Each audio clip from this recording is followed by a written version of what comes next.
Alright, you guys, welcome back to another one. You see what we got. I know it's been a long time since we done casual geographic, but we back now. Don't even worry about it. The traumatizing reality of being an ant. Now, I'm not gonna lie. Imagine being this big. That's like if we lived with giants. I don't know if I could do any of that. I'm not gonna lie. I mean, like me, if I'm an ant, I'm moving like the queen, bro. I'm gonna just be inside because it's no way. Oh, and having babies. Well, I ain't doing that, but you know what I'm saying? Let's get into this video. Did I like it already? All right, let's go.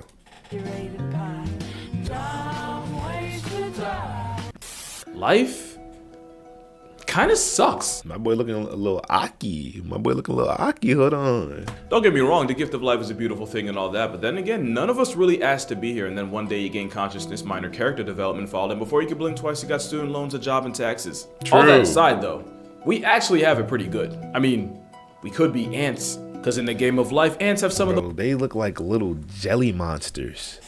That's disgusting, dude. I ain't gonna cap. Y'all little ant lovers, y'all got it. I don't know how y'all like the little micro species organisms.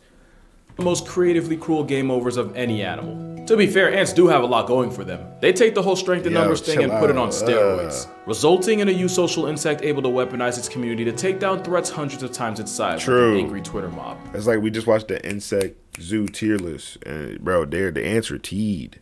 Well, I actually watched that video like 6 months ago, but y'all don't even know that. The all-for-one mentality is how ants have managed to stay in the game for well over 100 million years, with today over 12,000 flavors of them seasoning virtually every part of the earth that isn't flavors. The problem with being so ancient is that your neighbors have had that much time to evolve around your existence, which often involves using the ants' own habits and traits against them, and trust me, you're gonna see just how ridiculous some animals got with it. Plenty of animals' grocery lists have ants on it. It'd be virtually impossible to list all of them, but here are some of the most memorable for us and traumatizing for the ants. For example, this is an ant graveyard, and most ants don't find out till it's too late. An ant graveyard? They eat them in like entire... That's because the ant line is the equivalent of a Call of Duty camper that digs a funnel-shaped crater in the sand and then hides in the center of it, completely invisible to the rest of the world. All it takes is one ant to step into the death trap to get sent sliding into the center. And with the shifting sands and the ant line tracking the ant through vibrations and actively flicking up sand, the harder the ant tries to struggle, the further it slides into the pit, directly into the snare trap jaws. And considering some ant lines can spend years in a stakeout, over with, bro. They're done. You can't do nothing about that. Once they do grab the ant, they waste little time injecting it with venom to paralyze it, along with enzymes to digest it from the literal inside out. Which is when the— Are we gonna see a multi-kill though? Are they built like that? Ant gets its actual life essence sucked from it by the ant lion drinking its liquefied insides. And once the ant serves no further purpose, the ant lion yeets the violated corpse out the trap like an empty Capri Sun, and then goes back into its homicide hovel to wait to feed on the next ant's mistake. And if that process sounds familiar, it's cause this is bar for bar what the Sarlacc pit from Star Wars was inspired by. The worst part is, even if the ant manages to struggle up one side of the pit, real-life Jabba will throw up sand from the center, causing the sand around it to collapse, along with the meal-prepped ant with it. A camping tremor isn't the ant's only paralysis. Acanthaspis patax is an assassin bug that— he kind of like a cock, you know. That also murks anything ant for a living. Like the ant lion, that involves administering tissue-melting toxins and then slurping the life out of it. But they don't just toss out the used and abused ant carcass when they're done. The nymph gathers the soul-evacuated bodies of its victims and then wears it like a jacket. This corpse coat helps the assassin bug carry on its ant onslaught while camouflaging it so it too doesn't get put on a t-shirt. This is the first example of what I said about animals using the ant's habits against them. The spiders that the nymph normally would have to worry about also don't want smoke with an angry ant mafia. So scientists believe that cosplaying as an ant army keeps the underage assassin bug alive long enough to they're fire. Reach its adult form, when they don't need a carcass scarf to survive. But it also means that an ant's entire existence can really come down to being a part of some assassin's ensemble. I only listed 2, it gets so much worse. Forward flies are one of the biggest obstacles to an ant's pursuit of happiness, to the point where the United States tried to weaponize the flies against them. The nightmare starts when a forward fly, which can be easily mistaken for a fruit fly, penetrates the thorax of the ant and then leaves behind an egg. Why you say the thorax? That just sounds, I don't know why that sounds sexual to me. I really don't. It just, I don't know. And then just takes off like only a destructive deadbeat can. In the back? This doesn't kill the ant, but the events that follow make it wish it did. Because once the egg hatches, it migrates to the ant's head where it begins eating it from the inside. What? The victimized ant is alive for all this, but seemingly goes into a catatonic state. After a couple weeks, we're basically talking about a zombie ant getting its vessel carjacked by the fly larva. That's not hyperbole. The larva devours the ant's brain in its last chance of free will and then forces its self-imprisoned ant to just wander around aimlessly. Eventually, the larva manages to guide the ant to its ideal nursery grounds, that being some leaflet. It guides? What type of power is that? They have this capability? What in the world? Or a crack in the soil. And in its final act, and after weeks of pretty much being locked in the sunken place, the ant's head literally divorces the rest of its body as the felony fly larva spits out enzymes that destroy the very membranes keeping the head and body together. It spends a little more time using the disembodied head as a crib before it pupates and crawls out the long past tense ant's mouth. It's a fate that would violate the Geneva Convention, but since insects have very little rights, the United States have been trying to use phorid flies in the fight against fire ants. Fire ants that were accidentally Ubered into the American Southwest in the 1930s from Brazil and have proceeded to spread worse than a TikTok trend. So scientists have imported phorid flies as the most brutal form of population control for the fire ants that really didn't ask to be here in the first place. And apparently, the flies only subtract a small portion of the fire ants, but the threat of them drastically disrupts the colony's activities and forces them to retreat underground. To be fair, you'd be a whole lot less productive if you witnessed your neighbor's head fall off and a whole alien crawl out. On one hand, weaponizing flies is probably less destructive than mass Febrezing pesticides like DDT. But on the other, playing God with a mind-controlling, brain-eating parasite can't possibly have a good ending. But either way, I'm sorry, folks. I'm not saying nothing because I'm just shocked. Every time I hear about insects and bugs and the little critters, I don't know what I'm watching. This is crazy. Another example of an animal that's tailored its entire existence around griefing ants. And it's not the only fly that's learned how to hoe ants for a living. Ants do this thing where hold on a second. Okay, we're good. I don't even know what that means. I don't know if I have it. Now I'm kind of scared. Ants often do this thing where they'll feed another ant by regurgitating into the mouth of the receiver. Oh yeah, it's nasty, but not only are they sharing food, but ants like carpenter ants transfer proteins that help boost disease resistance and overall colony immunity. Enter the flies. One species of South African fly figured out the signal one ant will use on its donor to initiate the food transfer. So the flies come in and use the signal, touching the mouth region of the ant, to force it to give up its food. It just jumps it? Yo, nah, they kind of thugs with it though. And as smart as they allegedly are, the ants aren't smart enough to realize they're getting fleeced out of food by a fly, which is probably how they got the nickname the ant-mugging fly. Like I said, hundreds of millions of years is a lot of time for your ops to study your playbook and use it against you. Because when ants aren't getting trapdoored by ant lions, finessed by flies, or turned into a light flex by an assassin, ants are often the victim of some of the most complex manipulation in the entire animal kingdom. One example is how this entire butterfly's existence depends solely on deceiving ants. The Alcon blue no way. Damn, being an ant's tough. Butterfly has no weapons, no venom, no armor at all. But what they do have are pheromones that are almost identical to that produced by ant larvae. So when the caterpillar airdrops itself down to the forest floor, it's almost immediately taken in by a colony of ants. By mimicking the ant equivalent of a new baby smell, the caterpillar manages to get VIP treatment from the same ants that could turn it into coffin stuffing. The ants carry it into their nest where they feed the caterpillar like one of their own. To the point where if there's ever a food shortage, yo, they really, nah. How? How are you born to just finesse niggas? Like, that's their birthright. That's just what they do. They in there chilling.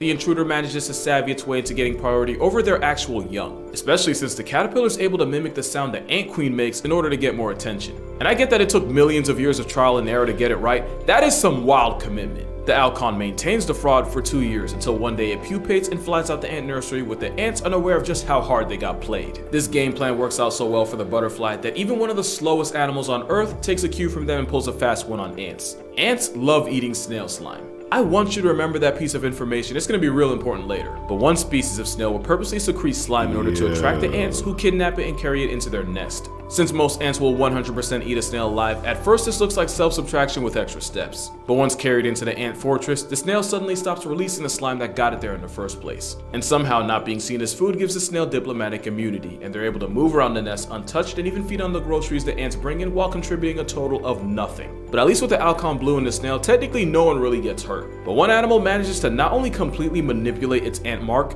it does it in one of the most ridiculously complicated ways possible. Go get a snack if you don't have one. That's what I'm saying, bro.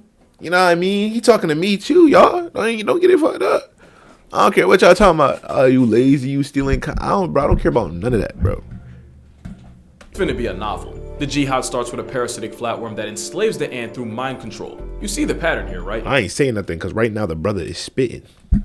The jihad starts with a parasitic flatworm that enslaves the ant through mind control. You see the pattern here, right? Completely against its will, the ant is forced by the flatworm shacking up in its brain to climb up a flower or stem and clamp its jaws around the tip of the stem, where it can wait for up to 2 months. Wait for what exactly? Basically for an animal that eats grass to come in and take the zombie ant with it. End of the road for the ant, but the parasite manages to make its way into the liver of its new host, which is probably why the flatworm is called the liver fluke.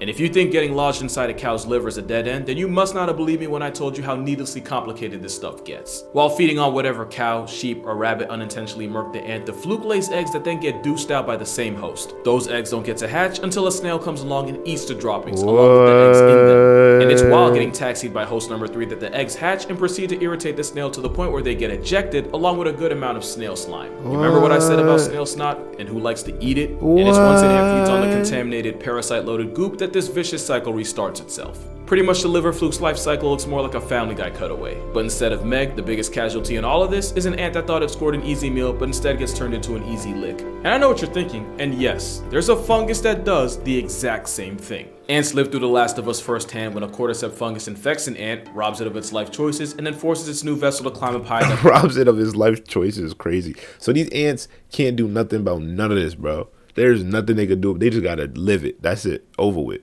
Done. Until it makes it clamp its vice grip jaws around a stem, and then it just stands there waiting for the sweet release of perma-sleep. And once the ant becomes a was, its withered body becomes ground zero as the fungus proceeds to explode out of it, with the fruity body growing out of the decommissioned ant's head. And from there, it spits out spores in order to continue the cycle of completely desecrating the ant's way of life. So as you can see, there are many obstacles to an ant's very existence. Taxes don't seem too bad now, huh? But by far, the biggest threat to ant survival are other ants. Ants regularly commit acts of war against other colonies, and the outcome is just as horrific as you'd think. Apart from the mass slaughterings, ants regularly participate in slavery. When ants like the red formica raid enemy nests, it's not enough for them to red rum any adults that try to slow them down. They'll make off with as much of the victim colony's larvae as possible. In a season, they can abduct thousands. Back at the kidnapper's home base, the stolen children are born with no way of knowing how they got there and are conditioned to serve the colony that massacred their family. The kidnapped are made to do tasks such as maintain the nest, go out and search for food, and even look after the next generation of baby snatchers.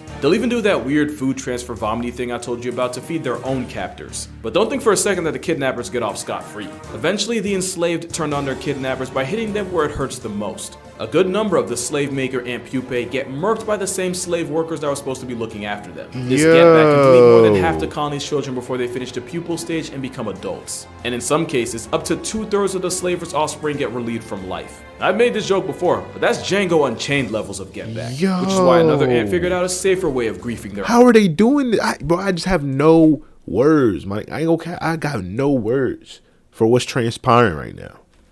Ops. The Solenopsis daguerreae of South America is another parasite whose queen will infiltrate the nest of, for example, red fire ants. And instead of immediately turning the queen into a hashtag, the parasite instead steals the food intended for her, which pretty much kills the actual queen slowly. And while that's happening, the parasite queen starts spawning eggs, which the workers unknowingly take care of. And once her children are developed and ready, they fly off like a virus to infect even more colonies. The Solenopsis is such a menace that, just like with Ford flies, this parasite has been used to nerf the red fire ants that have become invasive in some places. And at this point, it's pretty clear that the ants' entire purpose is to serve the colony and by extension the queen. This means that some ants have essentially sold their souls for the ant kingdom's best interests. Soldier ants are so geared for war and nothing else that they physically can't feed themselves, and without worker ants to mama bird them, they'd starve. The cephalotes spent evolution points on a head wide enough to block entrances to their nest from intruders. Pretty dope until you realize their entire life's purpose comes down to just being a living door. All this to protect the queen who would 100% throw her colony under the bus if it benefits her.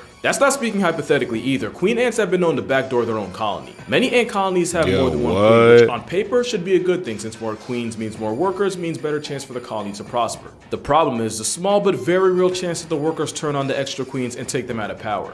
Permanently. Queen ants seem to know this, so sometimes they'll try to be slick and purposely produce less eggs so that they can save their energy fighting off any disobedient subordinates if it ever gets to that point. The caveat is producing less eggs and therefore less workers actually hurts the colony overall, even if it helps the one queen. The problem is the workers know it, and they can sense how fertile a queen is based on chemicals. So if the worker ants suspect that one of the queens is holding out on them, it's curtains for her. Ant politics. Yo, they literally just run down. Yo, that is vicious. They just smack her in the... means if the Dog. Ant Queen gets too selfish, she gets executed, but become too much of a team player with other queens in power, and the queen ant becomes completely defenseless in the case of a mutiny, since the process of making so many eggs means she doesn't have any energy left to defend herself. But no ant pays a higher price for being a team player than a species found in Southeast Asia. These ants don't have huge mandibles or stingers, but when their colony is under attack, then you see exactly why they were named Colobopsis explodens. They have huge glands under their abdomen, and as a last resort, they'll force the glands to burst and cause themselves to explode. This act of self-subtraction coats the enemy in this toxic, sticky, glue-like gunk that traps the attackers while also poisoning them. The ants kamikaze themselves, but they do it for the good of the colony. And this isn't even the only way ants will voluntarily cross themselves off the census. There's a species of Brazilian ant that'll seal the entrance to their nest every night to keep possible threats out.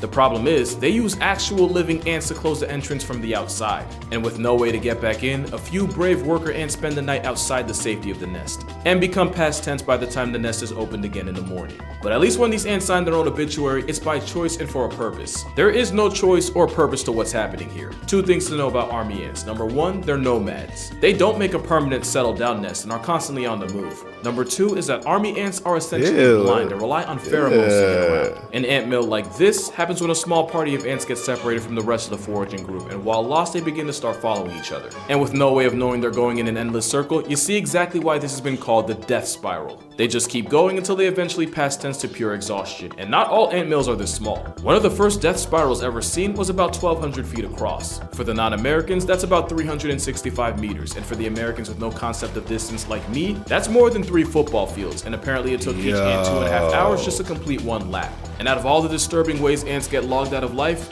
this might be the worst one. Mindlessly marching in a circle, blindly following the guy in front of you until your number eventually gets called. Yeah, it's the worst one because for some people, it's the most relatable. And on that note, that's gonna do it for this video. Make sure you go outside and do something you wouldn't normally do. Break out of the rut any chance you can. Because the thing about a death spiral is, you may not realize you're in it until it's too late. See you on the next one. Oh, and he hitting us with the bars.